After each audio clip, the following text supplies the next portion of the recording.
ప్రతి ఒక్క మనిషికి కొంత సమయమే ఇస్తాడు దేవుడు నమ్ముకోవడానికి. తర్వాత ఫుల్ స్టాప్ పెడతాడు ఈ వాక్య ప్రకారంగా. వదిలే ఉన్ని, అపవిత్రుడుగానే ఉండి, పవిత్రుడుగానే ఉండండి, అన్యాయం చేసి అన్యాయంగానే ఉండి, న్యాయవంతంగానే ఉండి, వదిలే. ఈ మాటే మారని మన జీవితంతో మాట్లాడితే, ఈ మాటే మారని మన జీవితంతో మాట్లాడి వాడు మారలే, నేను మారదలే, వదిలి అని అంటే దేవుడు ఏంటండి మన గతి? ఒక్కసారి ఆలోచించండి. మన కళ్ళు మారకపోయాయి, ఆపశుభులు చూచివి, మన నోరు మారకపోయాయి, బూతులే మాట్లాడితేవి, సరసత్తులే మాట్లాడితేవి, జాగ్రత్తలే మాట్లాడితేవి, మోసం మాటలే మాట్లాడితేవి, అబద్ధాలు మాట్లాడితేవి. మన హృదయం మారకపోయాయి. ఎప్పుడు అసూయ, ద్వేషం, పగ, ఈర్ష్య, కక్ష, ఈ ఇహలో పుస్తకాలే, ఈ ఆశలే. ఏం తిన్నావు, ఏం తాగుతావు, ఏం కట్టుకున్నావు, ఏం సంపాదించావు? చేతులు మారకపోయాయి, పాప పనులే. కళ్ళు మారకపోయాయి, పాపము నడకే, పాప సాక్ష్యమే. ఈ మారని మన జీవితాలకు దేవుడి మాట తెస్తే మన గతి ఏంటి? అవును ప్రభువా, నా జీవితం మారలా. ఒకవేళ నువ్వే కోపగించుకుని మాట నాతో అంటే, నా జీవితానికి మారకుండా పోవడానికి ఫుల్ స్టాప్ పెట్టేస్తే, చూసి హృదయాన్ని తట్టి ఇంకా చాలు అని నువ్వు అంటే, నా గతి ఏమైపోతుంది ప్రభువా అనే జాగ్రత్త నీలో ఉండాలా. నువ్వు భయపడాల ప్రేమన వాళ్ళరా.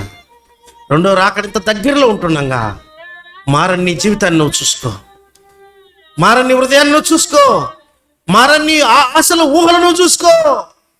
కొంతమంది కళ్ళతో సెల్లో పాపం చేస్తూ ఉంటారు, కొంతమంది ఊహల్లో పాపం చేస్తూ ఉంటారు. కనపడిన ఆడవనంలో భార్యగా ఊహించుకోవడమే, కనపడిని ఆ మగవనైనా భర్తగా ఊహించుకోవడమే, ఎవరిని కనపడతానో బెడ్రూమ్లో తీసుకోవడమే ఊహల్లో.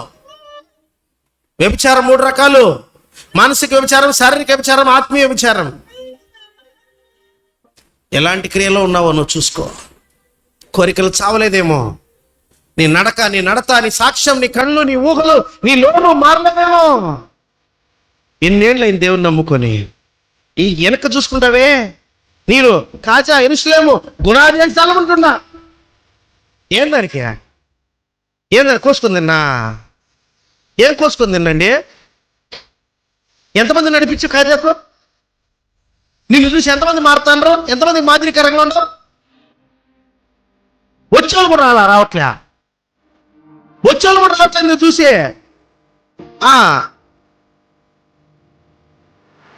ఏందానికి పునాదేశాలు ఉంటుంటావు? ఉండేం చేస్తున్నావు?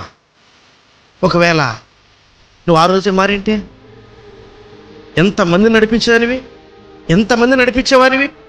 ఎన్ని ఆత్మ రక్షణ లేకొచ్చు, ఎంత సాక్ష్యం సంపాదించుకునేదానివి, ఎంత ధైర్యంగా రొమ్ము తెచ్చుకున్నది. ఈ పొద్దు నా ప్రభువుని ఎత్తపడతా,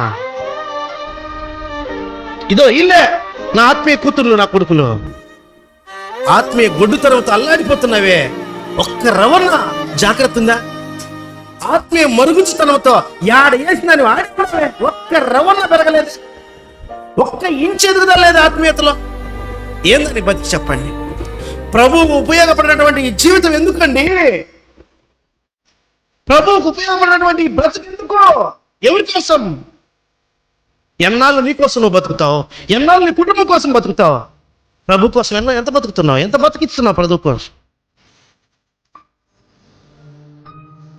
అవును ప్రేమ వాళ్ళ. అందుకే అంటున్నాడు దేవుడు, మీరు అనుకున్న గడిలో ప్రభు వచ్చును కనుక మీరు సిద్ధపడతావా? ఇంకా రక్షణ లేకపోతే యేసుక్రీస్తు ప్రభు నీ కోసం వచ్చి, ఆ సర్వోన్నతమైన దేవుడు, ఆత్మస్వరూపుడైన దేవుడు శరీరాన్ని దాల్చుకుని లోకానికి వచ్చి నీ కోసమే ఆ శిలువలో తను తానుగా బలి అర్పించబడి, తన శరీరాన్ని ఆ శిలువకు అప్పగించబడి, మాంసం ముద్దలాగా ఆ శిలువలో భూమికి ఆకాశానికి మధ్య వేలాడి నీ పాపాలు పరిహరించాడని నమ్ము.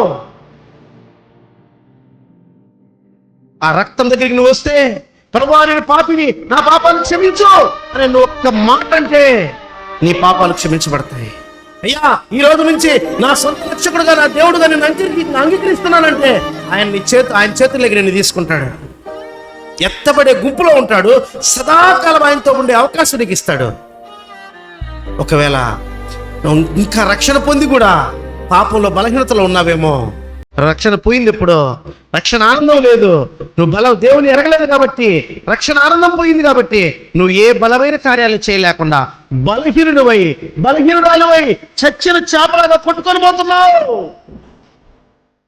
ఈ లోక యాత్రలో ముందుకు వెళ్ళట్లా, ఎనికిడికి పట్టుకోబోతున్నావు.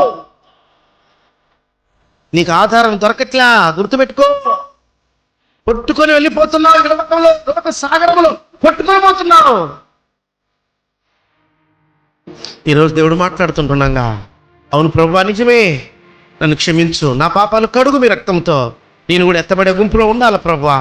నేను ఆలోచించి నువ్వు ప్రార్థన చేసుకుని పాపాలు ఒప్పుకొని తీర్మానం తీసుకుంటే దేవుడు క్షమిస్తాడు, సమకూర్చుకుంటాడు, నీ ప్రతి పాపాన్ని కడుగుతాడు, నిన్ను ఎత్తబడే గుంపులో ఉంచుతాడు, పెళ్లి మీదకి తీసుకుపోతాడు, 1000 ఏళ్ల పరిపాలన క్యాడనిస్తాడు, నిత్య రాజ్యంలో నీకు స్థానం ఇస్తాడు, నీ స్వాస్థ్యాన్ని నువ్వు స్వతంత్రించుకుంటావు. అట్టి కృప మీ అందరికీ దేవుడు దయచేయను, మనందరికీ దేవుడు దయచేయను గాక. కళ్ళు మూసుకోండి, అందరూ కళ్ళు మూసుకోండి.